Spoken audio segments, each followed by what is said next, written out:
It first was noticed in 1853 by the British botanist Richard Spruce, who was making collections on a river in Brazil, and he observed the people making some kind of an intoxicant out of this vine. And then a couple of years later, 1,000 miles away in a different part of the scene, he saw the same thing going on.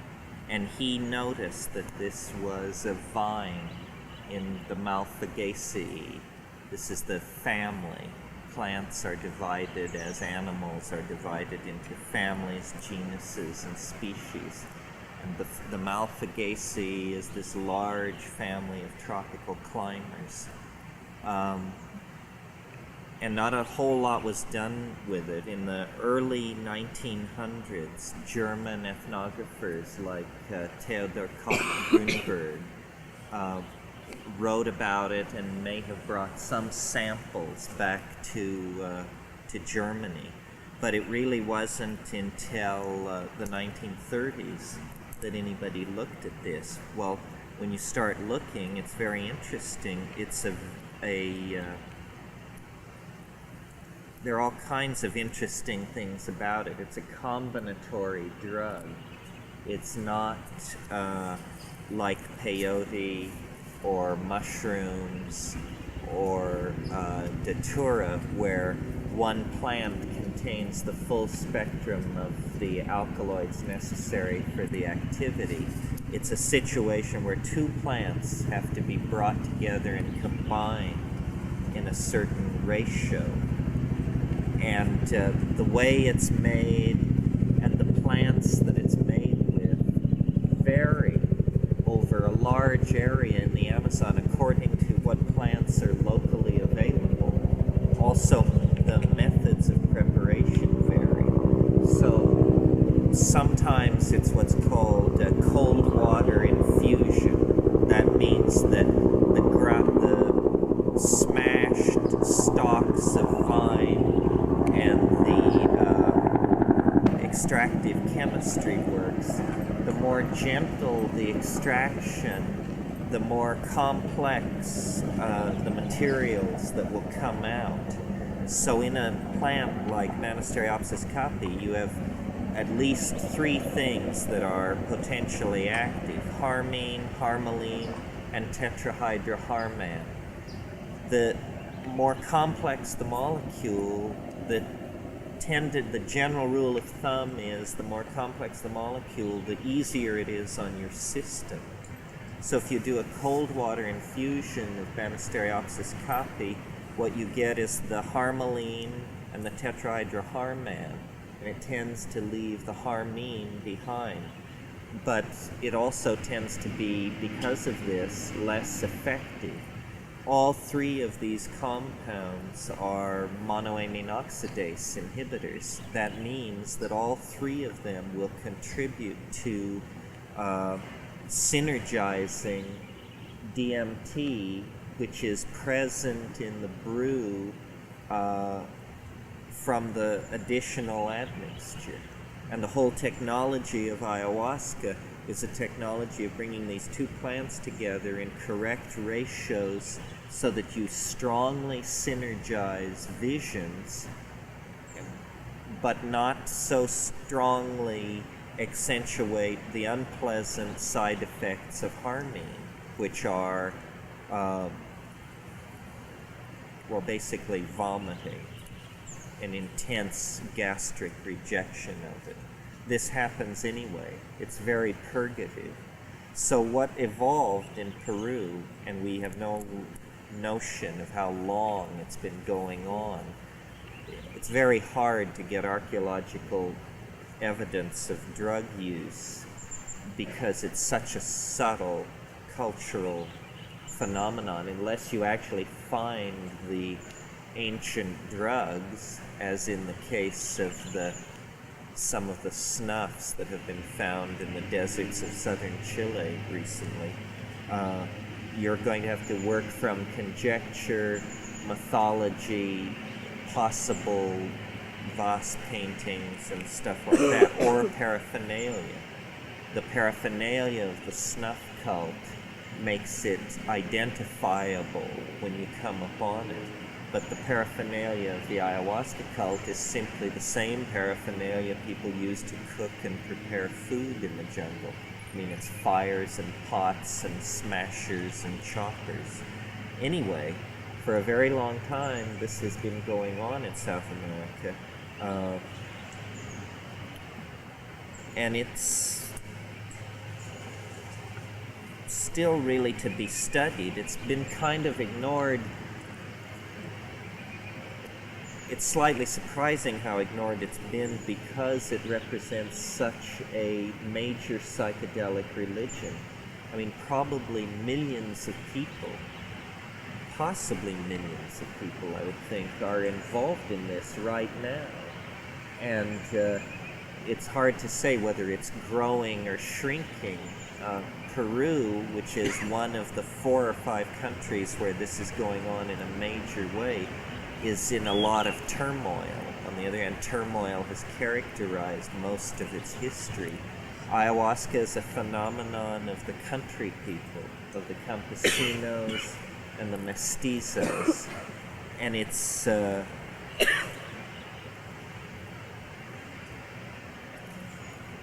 undergoing change in different directions. You know, there's a lot of syncretic religious foment in Brazil. Elements of Santeria and Caribbean religions and Catholicism and psychic healing and European occultism is all in ferment there. And so is the ayahuasca, which in Brazil is called daime, is in the last 50 or 60 years been appropriated by these quasi-religious groups. There are 2 major groups in Brazil involved in this. One is called the União Vegetal, and it seems to be on the lower river, meaning below Manaus, which means in the large cities. And they are brewing a weakened form of ayahuasca, which they call, I think they call it huasca. And then further up the river, the Santo Daime people, who are a little more distinctive, but not, to my mind, terribly attractive. They wear uniforms and practice paramilitary maneuvers and have some peculiar theology of cultural revitalization based on the use of daime. I know those people have been coming to Argentina and Los Angeles recently and beginning circles, so I think there is some sense in the native ayahuasca movements that perhaps the time has come to try and export this out of the cultures where it first came into existence and into modern life. As for what it is, it's very interesting. It is extraordinarily restorative. It is a purgative. What we know medically about it is that it is a strong purgative, that it kills intestinal parasites, and that it has possibly an adverse effect on the trypanosomal stage of the malaria organism. They did experiments at the University of California Medical Center in San Francisco where they were able to kill trypanosomes on Petri plates with small amounts of dilute ayahuasca. Well, if this were to stand up over time, you would see that this had then a very strong impact on people's adaptive, the cultural adaptive response to malaria in the Amazon. You would almost have to say that people who didn't take this stuff were at serious risk to be in these places because malaria is so all-pervasive. And a system of curing has grown up around this, a whole medical system that is now in great danger of being lost or forgotten or quackized in some way, because people are getting into it who know very little about it. In the traditional situation, a long apprenticeship was required to be able to give this stuff to people and to be able to take it, and a diet. And there are many, many things that we could say about it that set it apart and make it interesting. It's running on, as I said, harmine and on dimethyltryptamine, DMT, to accentuate the visions. Well, these two compounds are both endogenous hallucinogens. That means both of these compounds occur in the human body under ordinary circumstances, in the human brain. So, in a way, what we have with ayahuasca is not a kind of folk pharmaceutical intervention in illness or neurosis, but actually a brain cocktail, a shifting of ratios, and accentuating and a saturating with compounds already a part of normal metabolism. Well, in spite of the fact that these things are constituents of normal metabolism, the way this presents itself is as a profound visionary experience. So that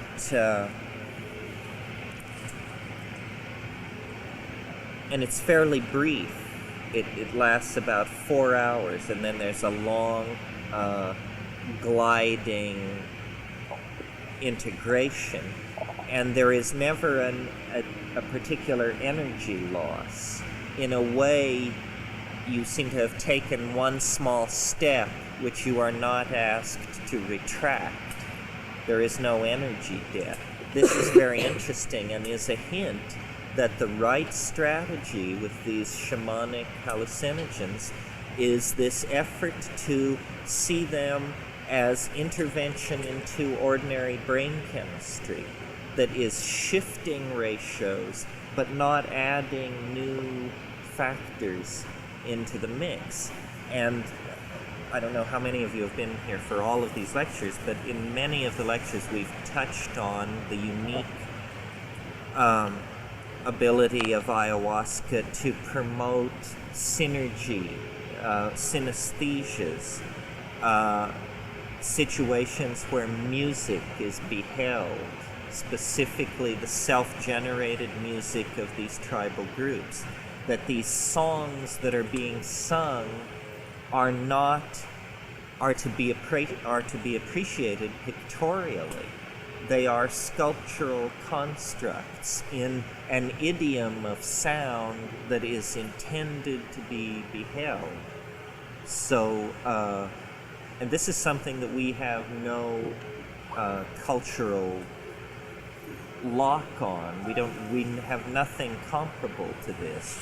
When the people like Koch Grünberg and the early people into the Amazon began naming the suspected active agent in ayahuasca, they called it telepathy, because they believed that group states of mind were being generated in these tribal groups. And in fact, this is not that far off the mark. I mean, a kind of pedestrian notion of telepathy is, I think you hear what I think. But notice that even though thinking is not an audial function, the cultural assumption is that thought would be heard. There's no reason for this. I mean, thought could be felt or it could be seen. And this, in fact, appears to be what is happening. DMT, this domain of compounds that I'm interested in, that I keep restricting our attention to, these indole, tryptamine hallucinogens, it's because they are so much like brain chemistry, and they act so directly on the language-forming centers.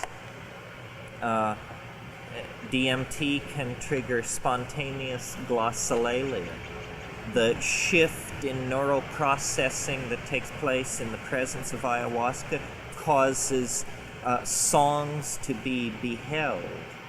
What we're moving here in is the realm of signal processing, perception, and language generation.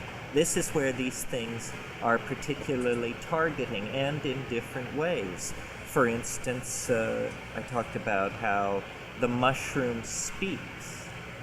Psilocybin, 5-hydroxy-N,N-dimethyltryptamine. Again, just a gnat's eyelash away from these other compounds.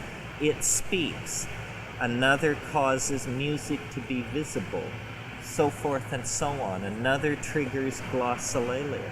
So, for me, what is interesting about the ayahuasca phenomenon is the idea that what is happening here is a kind of recreation in the new world of this symbiosis with a plant that I suspect lay behind our prehistoric condition.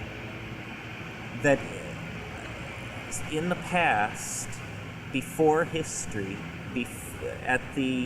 during the melting of the last glaciers and before, 15 to 25,000 or more years ago, a whole different kind of mental life was available to human beings. And it was not a diminished or brutish mental life. It was a tremendously rich, integrated kind of mental existence that lay beyond the contradictions of dualism and class structure and division of labor and all of these things that we associate with our fall into history. And it would be tremendously illuminating to this idea of a symbiosis in prehistory, to then be able to study a living example of this.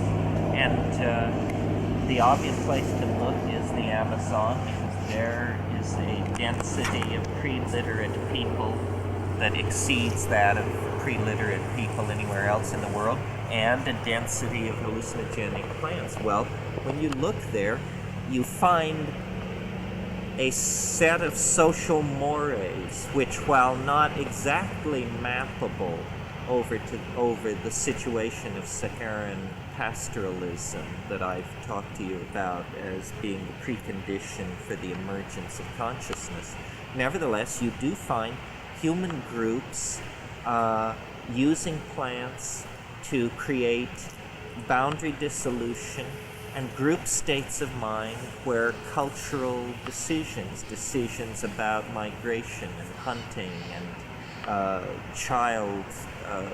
how many children the tribe wants to see in the coming year, and this kind of thing is all routinely decided. Well, because this vegetable matrix, this integrated system of chemical relationships that is represented by plants, is really the regulator and governor of the ecology of the planet, we have to come to terms with it. And we know that now because we're getting readings off our instruments that tell us that we are headed into all kinds of synthetic fluctuations created by industrial processes. This symbiosis with the plants is not an airy-fairy notion. It's absolutely central to an intelligent species to have a symbiotic relationship with the matrix of life on its planet. Otherwise, the intelligent species will quickly elaborate a set of lethal cultural adaptations which will have negative feedback into the planetary life system. Precisely the situation in which we find ourselves. Intelligence on the surface of a planet must be mediated by a symbiotic relationship with the rest of the living world, because intelligence is capable of setting itself against the grain of the living world in the way that we have done, and then this has, all of the unforeseen consequences that are now coming to bear on our heads. So I think it's worthwhile to take seriously the thing that something unusual is going on with ayahuasca in the Amazon, that this is not simply another native shamanic use of a plant, and that we can send down some ethnographers and anthropologists and understand it. That in fact this may be the last existing remnant of real partnership society, where partnership means not something as trivial as overcoming gender polarities, but as overcoming the plant-animal polarity and creating a civilization that's plugged directly into a sense of bios. Yeah. Of course, question, since symbiosis by definition is a situation where mutual benefit is derived from cooperation. So it's not parasitism, where one organism actually draws energy from another and lowers the adaptive capability of that organism. It's mutual benefit. In the case of ayahuasca, this is a tough question, because the Banisteriopsis liana is perfectly capable of supporting itself as a wild plant in the jungle.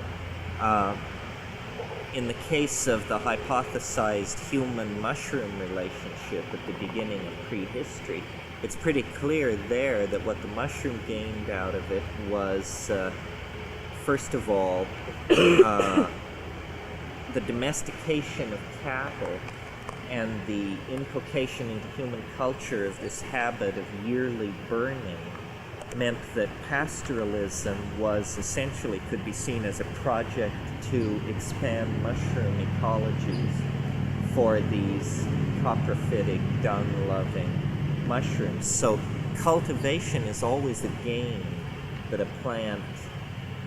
accrues to a plant that cuts a deal with human beings. We will expand its range. We will water it, clear for it, and bring it into ever greater distribution. The gain for the Amazonian plants is not really clear. The symbiosis in that case is not so much that human populations, by taking ayahuasca, are doing something for the ayahuasca vine.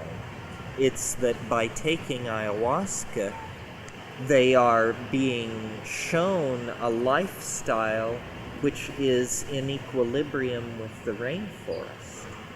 That's the more important point there, that the entire life force of the Amazon is gaining by the kind of lifestyle that the people who use these things choose to practice. In other words, they practice swidden agriculture on a very low impact level. That means they cut and burn very small fields, less than an acre. These things can be closed in and reclimaxed in a couple of 100 years, and their numbers are low, and the entire lifestyle is non-invasive, because you cannot invade the Amazon unless you have massive amounts of technology and capital behind you. You have to come to terms with it. It's almost a miracle that there are people there at all. I mean, I don't know how many of you have been to the Amazon, but people have a great misconception. They believe that vegetable lushness must signify a protein-rich environment, that surely in these thousands and thousands of tons of plants, it must be an easy life. There must be lots of food and fruit and meat. And, well, what's actually going on is the Amazon is an alluvial plain from the Andes that has been washed down. It's basically quartz sand. And where it isn't quartz sand, it's laterite. And this unbelievable climax jungle that covers every inch of it is, it's taken 220 million years of continuous evolution to get this trick down.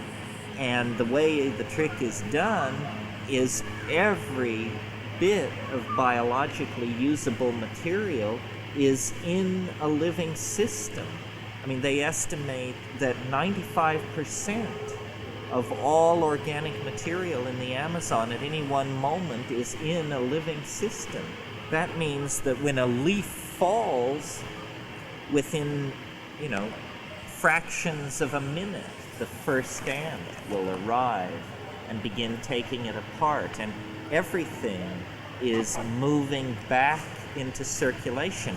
In an evolutionary situation like that, there is tremendous competition for protein, and protein cannot then be concentrated in nuts and luscious fruits and root crops, because protein must be kept circulating. So consequently, it's very thin in the Amazon, and there is no way to support a large population. Before the advent of imported food, rice and flour and this sort of thing, these tribes of people rarely numbered more than 70 or 80. When they got to be larger than that, there was some kind of syzygy, and they would separate. So,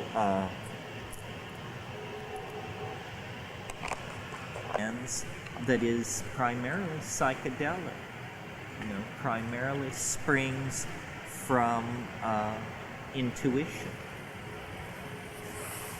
Yeah. How did they ever figure out to put these two plants together? Because one doesn't work with the other one. So how did they figure that out? There are thousands of plants down there, I can imagine. And they just...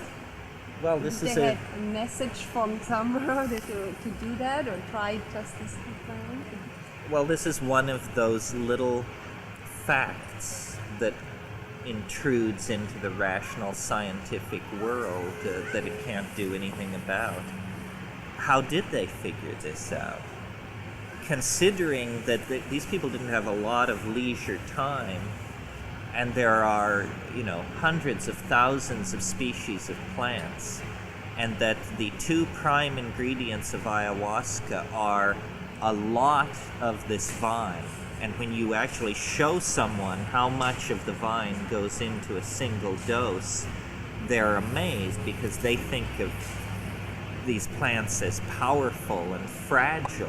And actually, you're involved in almost a semi-industrial extraction in order to concentrate sufficiently. It's spread very thin, the pharmacologically active agent.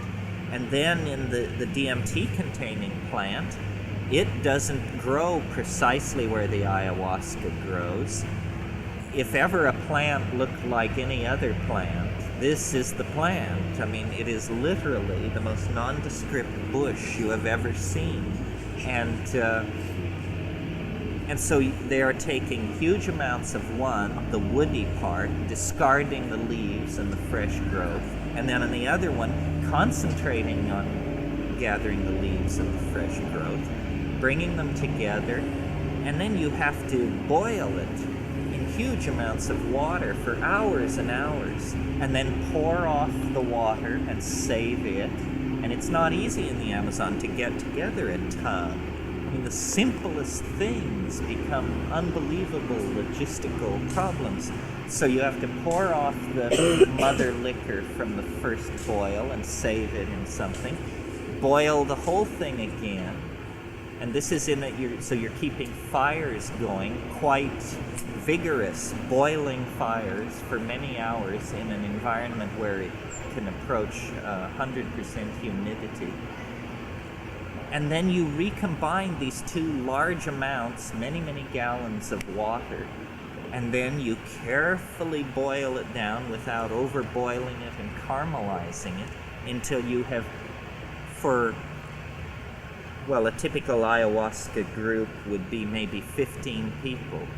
So for 15 people, that would be like at least 30 kilos of ayahuasca, which is a costal, a gunny sack full, and, a huge plastic bag full of the chacruna leaves. You have boiled this, you've rendered it, you've concentrated it, and finally you get it down to this stuff which you can't imagine anybody willingly taking more than a taste of. And yet, you have to chug down twice that much. So I'm telling you this story to point out to you the number of unlikely points along the way where there could have been a decision to do it differently and you would have missed the point entirely. So how do they know this? Well, they say that the spirits tell them. The only anthropological evidence along these lines was a famous anecdote. A graduate student of Schulte's named Melvin Bristol, who studied daturas, these arborescent daturas that I've talked to you about in the valley of the Sibundoy. And he took ayahuasca with a Sibundoy shaman, and in the midst of the vision showed him a plant. And the voiceover or the informing logos of the vision said, "This is a magical plant." And he was a botanist, and he had never seen this plant. So then after the trip was over and he came down, he told this shaman about this. And the guy said he didn't know, that it was nothing he knew, but that he knew what he was talking about, that he knew the plant. And the botanist thought he did too, that he could identify it to family. So then a few days later, walking in the mountains, they came upon a plant that they agreed they thought was the plant. And when it was taken back to Harvard, it was in fact alkaloid positive and psychoactive in human beings. Well, to me what this implies is that we are naive about the depths of nature and of what the real nature of communication is. I mean, we give a lot of lip service to that the mountains speak, but, do they tell you how to balance your checkbook? And the answer may be, in some sense, yes, that they can speak in any language you are prepared to understand. Otherwise, I don't see how you account not only for the remarkable discovery of ayahuasca, but for instance, curare. Curare is a horrifically toxic arrow poison. Yeah, a gram of it in the United States sells for several $1,000s because it is used in brain surgery to anesthetize single nerves. And they not only discovered that there were certain plants with this in it, but they discovered how to concentrate it in a situation where nobody has gas masks, rubber gloves, metal tongs, anything like that. They will troop out into the woods and prepare curare and go from the raw plant, render it down in these pots where if you stand downwind from this, you're just dead meat, and then bring it back and sell it to traders.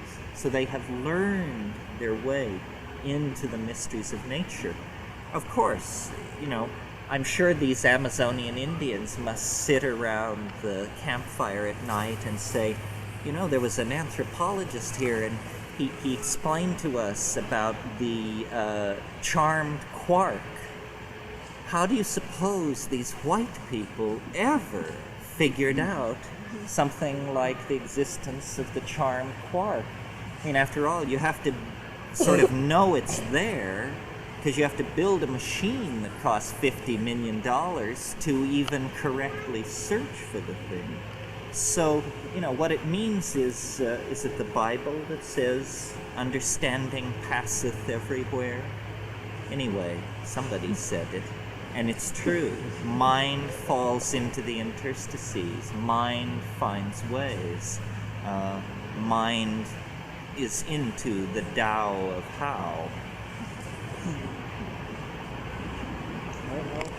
I always assume that The other, the location of the other, and whether it's coming through the plant. See, symbiosis is a kind of a cold and biological word to apply to this relationship, because it is an interspecies relationship, so it is technically symbiosis. But it's also emotionally, it's like love. It's like a relationship. It's that there is, something there that touches your heart. And, what I said in the introduction to the Mushroom Grower's Guide, what the mushrooms said to me when I said, what do we bring you? What is it for you? They said, you have hands. We have no hands. We have a dream, but we are like cobwebs in your world. We cannot move so much as a pebble. We are almost of the essence of pure thought. You can bring the fire of the stars to the surface of the earth. You smelt metal. You weave cloth. You wield ink and paint and stone. So it was like saying, what we want to do is create in matter. And the symbiotic trade-off is that we would then come into alignment with this, and they would guide us. And to some degree, I think that's what human history is, except it's been unconscious. It's been that the mentor now seeks to be recognized and is saying, your childhood is ending. You need to recognize, the responsibilities of maturity, and that means you need to recognize the situation. And the situation is not that you are as you imagine yourselves to be. The communication thing, they are intense. All of these states where you are in the presence of the other, there is an intense transfer of information back and forth. I don't know if you were here the other day, but when I said that in thinking about the types, the creatures seen in the DMT thing, that it seemed to me that they were meme traders, and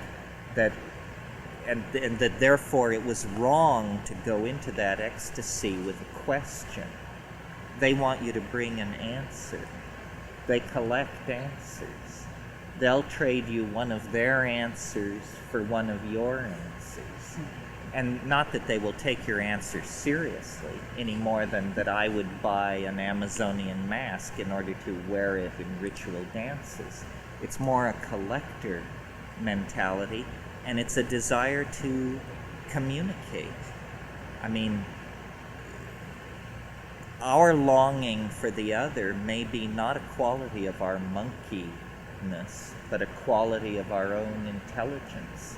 In other words, the other may be characterized by longing for the other, that we seek this self-reflection. This is why in the 20th century the image of the alien is so strong, because we we have transcended all other believable gods. We've chased them down and turned them into museum dioramas. But even our science still holds open the small possibility of, truly awesome forces coming to us from this one dimension that is still held a possible domain of the other. And then the other domain of the other, which is not held as possible, which is illegitimate, of course, is the hallucinogens.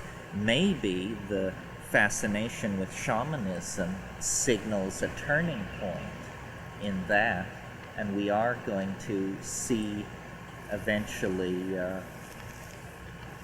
hallucinogens taken seriously as an avenue for the other.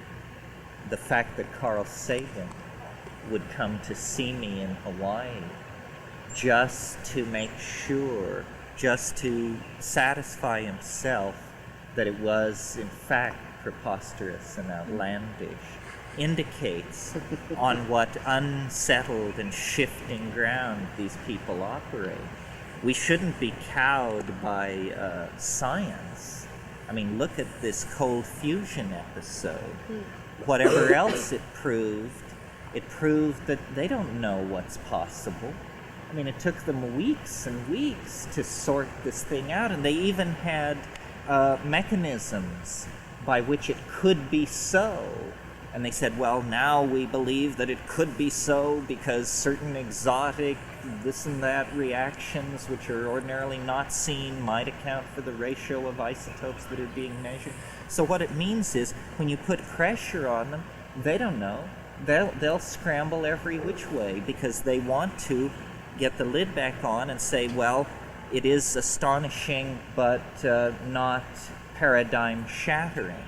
It is progress within the paradigm, but it does not do damage to the epistemic machinery itself. But whether or not this fiction can be maintained, I don't know. That mushrooms were in fact an engineered artifact of an alien civilization, and that they were spread here with the purpose of communicating. You see, I don't have quite the joy in this that I used to. I don't know why. But you can make a very strong case that makes it seem very credible, from my point of view, that the mushroom could well be an extraterrestrial. You want me to do it? The spores were brought here by... No, not even that the spores were brought here. If you want to look into this, there's a book called Strategies for Extraterrestrial Communication by Bracewell. They talk about in there, what they try to do is they try to create an algebra of strategy for extraterrestrial communication that would work for any extraterrestrial. So see, this is a kind of an effort to deprogram yourself and say, well, let's just look at the problem on the largest possible scale and see if we can't conceive of a generalized strategy. Okay, well, what are the facts on the table? The facts on the table are the universe is huge. Huge. The distances are vast. The stars are spread very thinly. Stars of any given type are spread even more thinly. So it's hard to imagine a civilization for whom the economies of energy would mean nothing. In other words, for whom it would be as easy to visit 1 billion stars as one. I mean, we're not talking civilizations, we're talking God Almighty. We have to imagine that certain kinds of logical constraints can be supposed to be in place. Well, so Bracewell said, well, how about this strategy? The communicating planet sends out 4 probes at a certain distance from the and let's give this communicating planet as advanced a technology as we can imagine. In other words, there are no technological limits on this civilization, except that it cannot violate any known natural laws. That's a big except, because we're saying that it cannot exceed the speed of light. So therefore, if it's operating under the constraints of the speed of light, the universe is truly formidable as an object to explore. Nevertheless, the communicating planet sends out a probe, or 4 probes in 4 opposed directions. At a certain distance from the planet, the probe is technologically sophisticated enough to replicate itself. At another preset distance, each probe replicates again. The notion here is that as the sphere of these things expands around the home planet, the number of them increases so that the average spatial density of them stays the same. Well, if this process can go on virtually indefinitely, then you would eventually have a shitload of these probes, you know. But there are problems there. I mean, where is the raw material that these things are constructed out of? Well, obviously, the smaller you can make them, the less raw material you will need. So there is tremendous pressure on micro-miniaturization of this probe. Well, when you look at micro-miniaturization, the kinds we know about that perform complex tasks are cellular machinery. So let's assume that this civilization can build machines at the cellular level. Well, then what you would build is a gene packet of some sort, a generalized gene packet linked to a message unit, encased in an extremely impenetrable and highly radiation resistant outer shell. Then you would, well, then there are other tricks. For instance, it would be nice to propel this thing some way. You could get the job done with what's called Brownian motion, which is simply randomized drift of particles.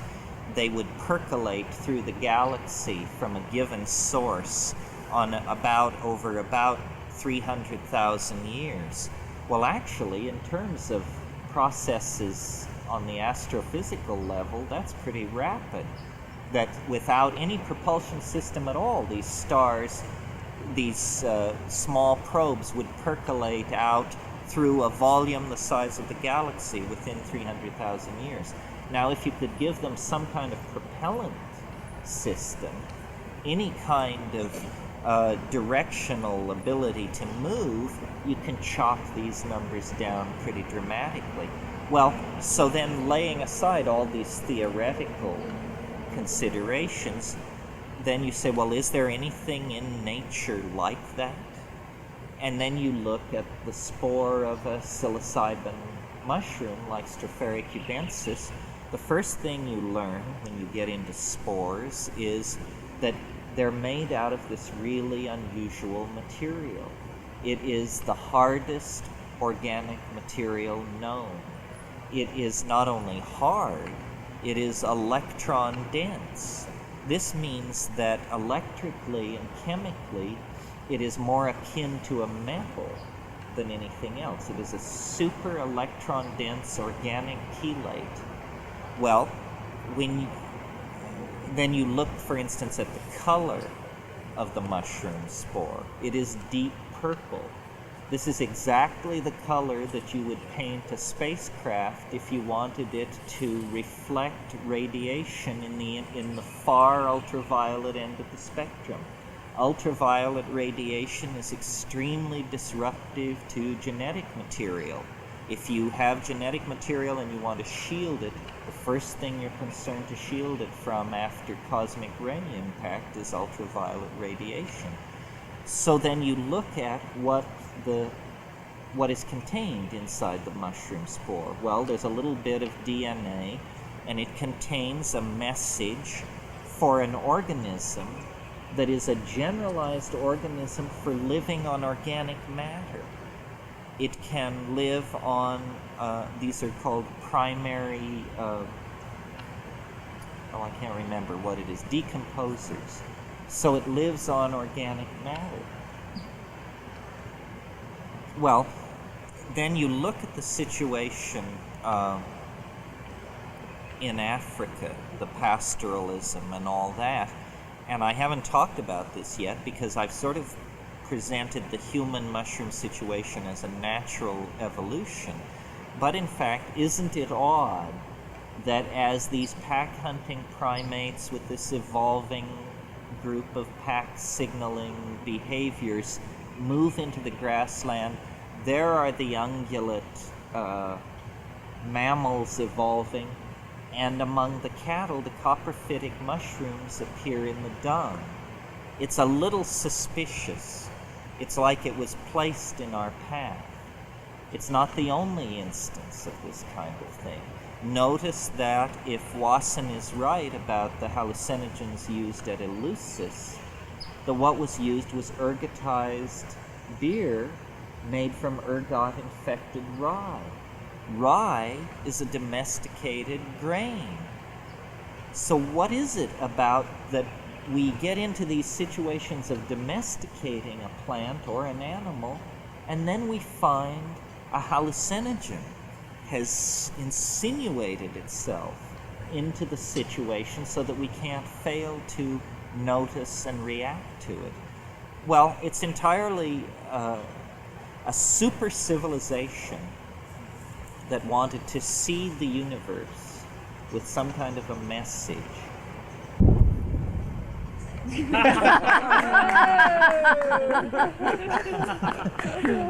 it for or against? Sending out some fresh spores. That was the Viconian thunder.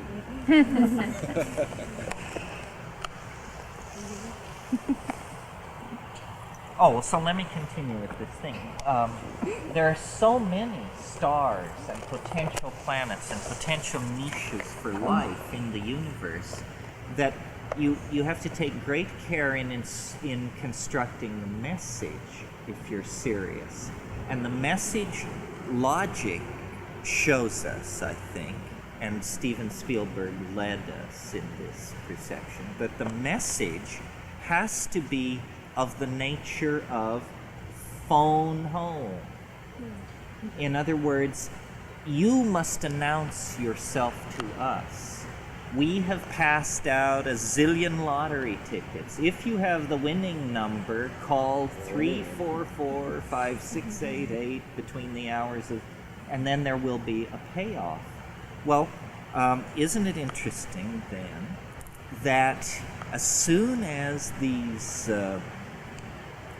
consciousness synergizing hallucinogens turn up in the symbiotic relationship between ancient human beings and cattle, that what abruptly begins to happen is accelerated technological innovation, so that by 20,000 BP, a bone antler technology is beginning to appear. After 1.5 million years of chipping stone, suddenly there is interest in bone, antler, beadwork, drills. All kinds of things are appearing that were previously extremely rare or completely unknown.